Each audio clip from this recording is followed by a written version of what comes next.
As we're working with these slides and these ideas and concepts from Michael Singer's work, Untethered, Soul and Living Untethered, one of the steps of that is to relax back into witness consciousness.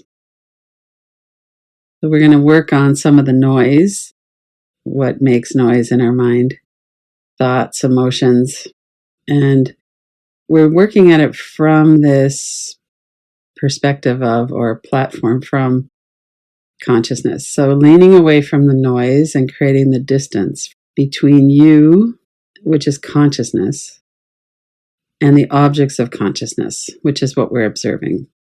So none of us are an object of consciousness. We are consciousness. One of the principles of this is that we don't need to interact with the mind. So when we're witnessing something like these pictures that are on the slide, those are really different pictures of different kinds of things.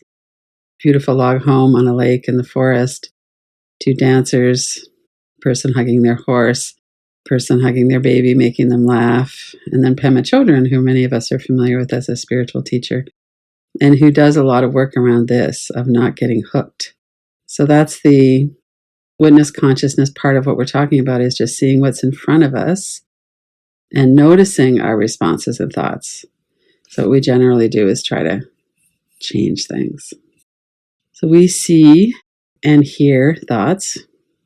I thought we could take a moment here just to notice the three types. So we have descriptive observations. My shoulders up around my ears. I'm holding my breath. We're just naming what we see. And that's quite a bit of the thought that's coming in our mind. And it's also a very common form of meditation of focusing the mind, vipassana or witnessing. Notice what you would describe your experience to be right now.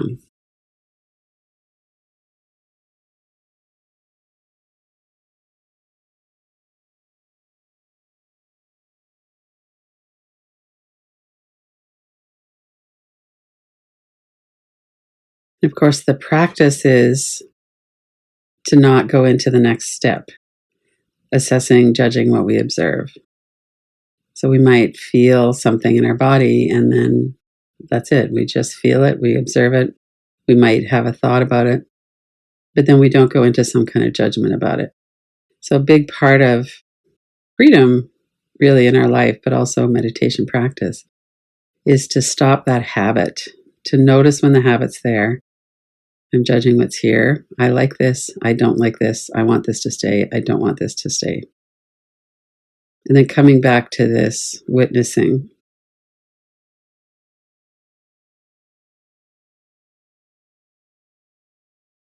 So let's give that another moment just to notice as you're describing your experience, as you're labeling what's here. Is there a assessing component to that, or a judging component? And is there I want this to stop, I want this to continue, that attachment, aversion?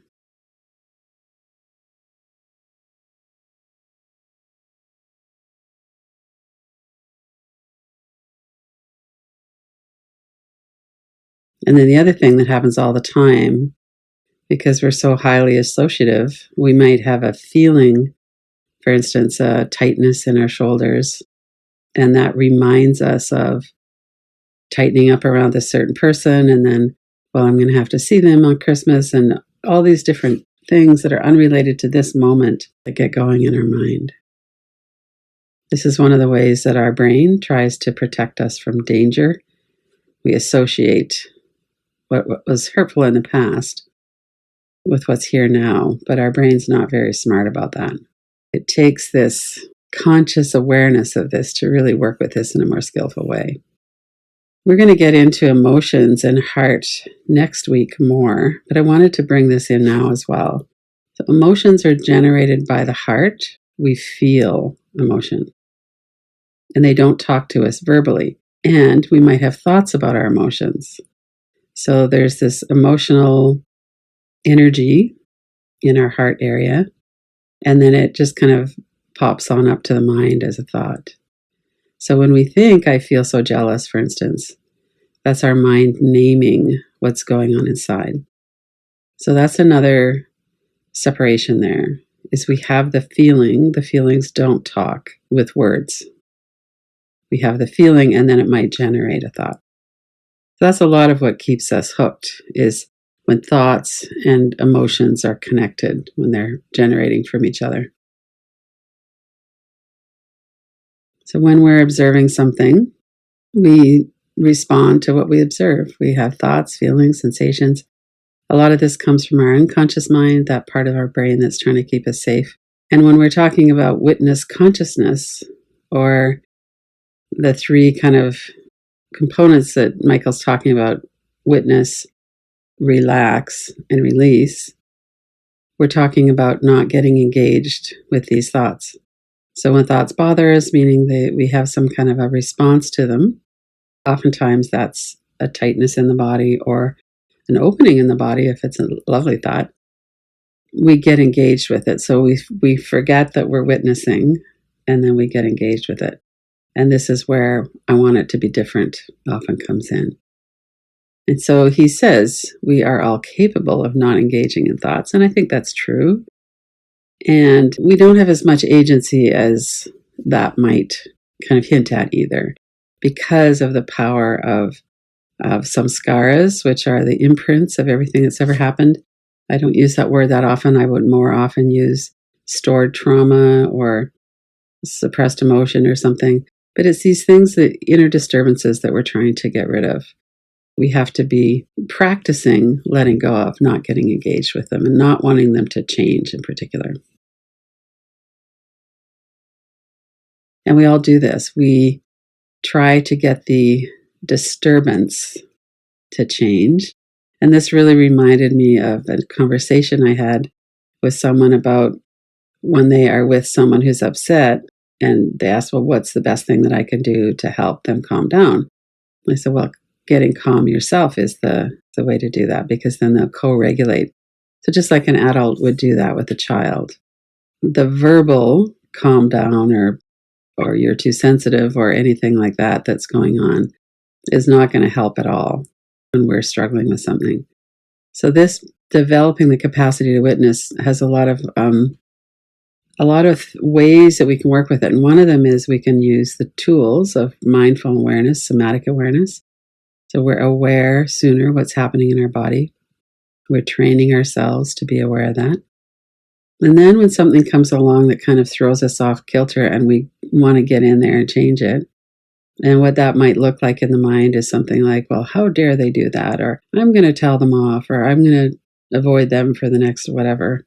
So we notice it sooner, and then we can take that step back into witness consciousness, which is not disengaged. It's very engaged, but it's not getting all caught up in what's coming and going. Yeah, so here's one example he gave. When you're in the presence of someone you love, you're not thinking about how to find love. You're just experiencing the beauty of love. So let's pause here and do our inquiry. Bring to mind something that gets you going, something that causes you to want to change something or to slip out of being able to witness. And we all have those things. Last week we were working with the everyday irritations, like being behind a slow driver or a scary driver. So we all have these things that just get us going, where we lose our stability, we lose our self-regulation. So bring to mind something, and not the 8 or 9 or 10 out of 10, something that's enough juice to work with, but that's not going to be too hard to work with. So relax your body. We are watching the dance of mind and heart. We're not trying to figure things out. We're just witnessing to see what comes up. So bring to mind whatever it is that you're going to work with.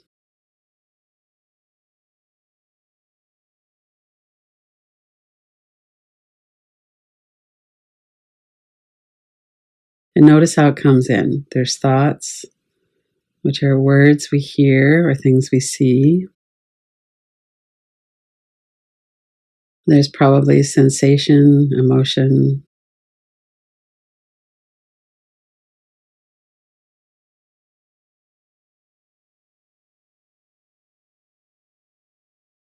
Notice your body and notice your breath.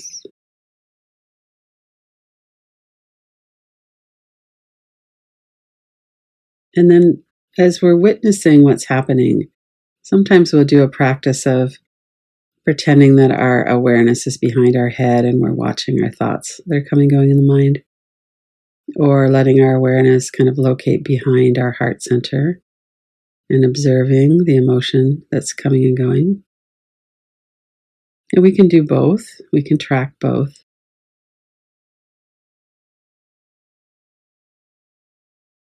So maybe you're thinking about, I'll just use an example. Maybe you're thinking about somebody that you don't like the way they look at you. It seems like they're judging you or they're looking at you with contempt. Or maybe they're saying it. Maybe they're saying, well, you're kind of a loser. You lost your job, or what's with this anxiety about social anxiety? That's kind of, So you have this feeling that they don't really see you or support you, or that they're judging you. So that could be one example, but there's many more. So bring that up. Bring up the person's face if there's another person involved, and continue to notice what's happening in your body, your breath, your mind, and notice that you're witnessing it.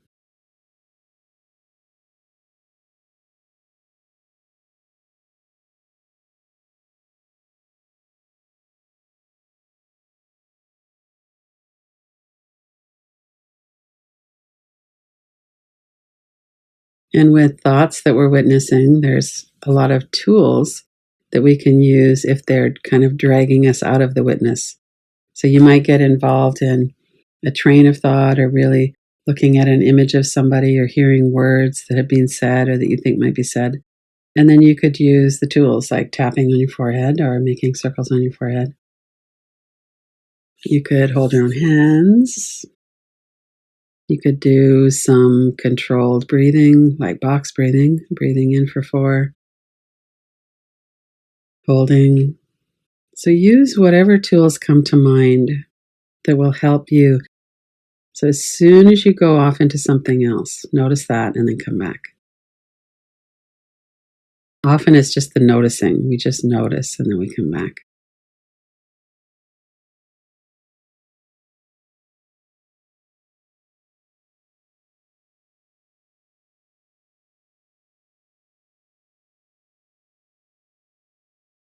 And notice the mind might want to take over. Well, I don't really want to use that example. That's not really good. I'm going to think of something else. Or there's lots of ways that the mind might get involved in turning us away from witnessing. So just whatever it is you're working with, allow that to be what you're working with.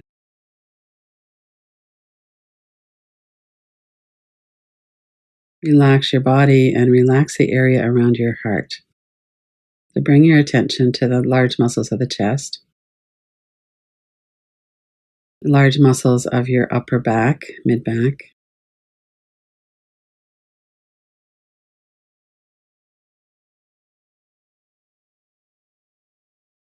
If you're working with sensation, it's helpful just to notice that. We have ways that we work with sensation, like locating it, what is the size, where does it finish, where is it moving, is it still, is it hot or cold? All of that locate and describe tools, all of those are part of how we stay as the witness.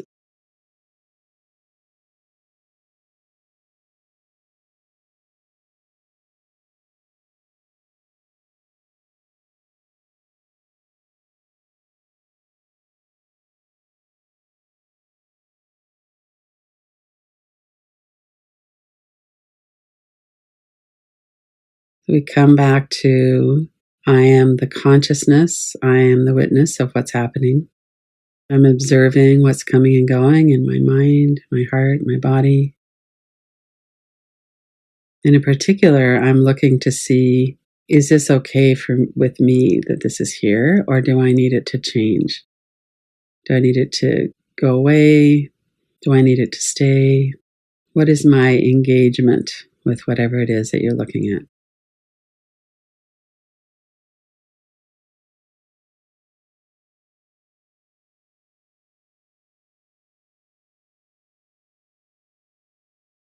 Notice how it feels to just keep bringing ourselves back.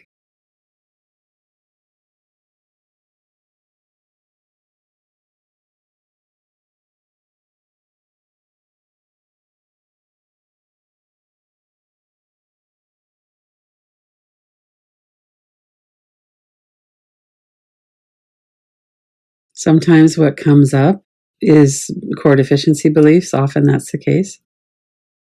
So if somebody's looking at us a certain way and we feel judged, it might bring us back into circumstances where that happened before, or it might bring us back directly into the core deficiency belief.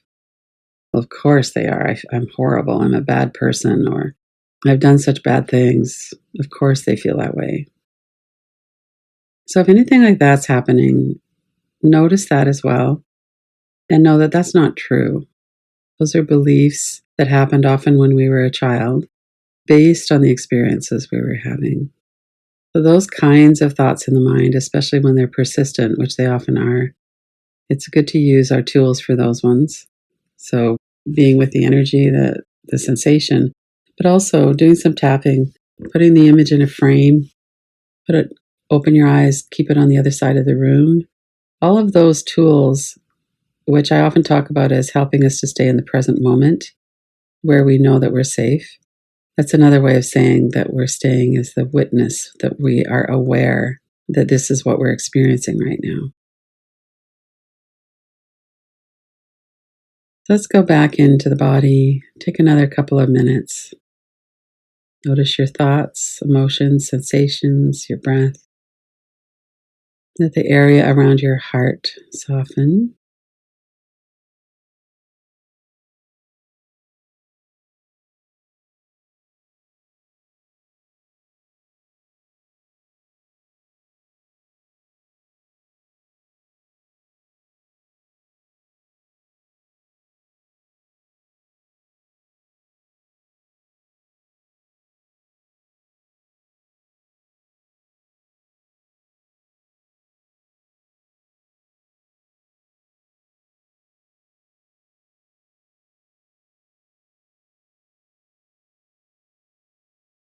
And then let yourself come out of the inquiry and just scroll back through. What was it you noticed? Was there anything that was surprising?